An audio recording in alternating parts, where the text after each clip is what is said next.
This summer, while your kids have a break from school, consider it an ideal time to help them transition from wearing glasses to contact lenses. Dr. Moes Nasser, an optometrist with Vision Source, joins us to talk a whole lot more about that. Good morning to you. Good morning, Melissa. Now, a lot of studies show that it really does help some students transition and do a whole lot better in some different activities if they wear contacts versus glasses. What would some of those be? Sports probably would be an obvious one, I would think. Absolutely.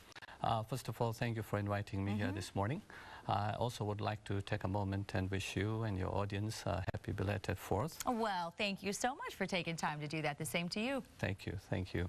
And as far as the impact of contact lenses on children, a study was done called the Achieve study, and it showed that patients who got contact lenses had an increased confidence and self-esteem in as far as their physical appearance is concerned, as far as their athletic abilities, and also their academic achievements, which really was surprising to me at that time.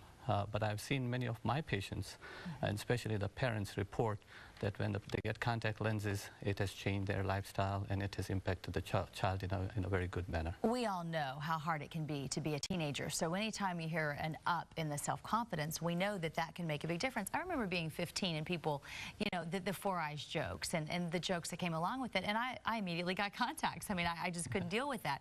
And I'm sure that today kids are probably the same way about the four eyes jokes. Absolutely. Yeah. Let's talk a little bit about why some people can wear them easily and others can't, because I've never had a problem. I popped them in from the first day, but I hear people all the time. My guest said a few minutes ago, it hurts, I can't do it. What makes some people have such a difficult time with them? I think there are two things to consider. One is the physiology of the eye, and more specifically the tears in the eyes. If you have a dry eye because of some conditions or you're taking certain medications, it would lend your eye to be very dry, and when you have a dry eye, a piece of plastic, the contact lens would not feel as comfortable on the eye. But with today's advancements in contact lens technology, a lot of new products are available which will make even patients with a drier eye be comfortable with lenses. But because it does take a little while to get used to them, this would be the ideal time to do it before school starts, so that you're not having to deal with that while you're trying to study. Correct, correct. The parents need to keep in mind a few things. First and foremost, to ascertain if a child needs help with eyes. The easiest thing obviously would be if a child is seeing or not. Other things to keep in mind is things such as headaches, if a child is squinting, if the child has you know, a tilted head in the pictures that you see all the time, if their eyes are itching, and more importantly, if they are not interested in doing close-up work, such as reading, doing the puzzles, coloring book, etc. These are telltale signs that the patient is needing some help. And I must also add that 80% of the learning we have is through eyes. And it's very unfortunate that about 35% of the children between the ages of 5 and 17 have never had an eye exam, Melissa. So it's so important that they get that done. I want to go back to one thing you just mentioned with the head tilt. What does that have to do with a problem with the eyesight? The head tilt, the two eyes have to work together as a team, as opposed to independently.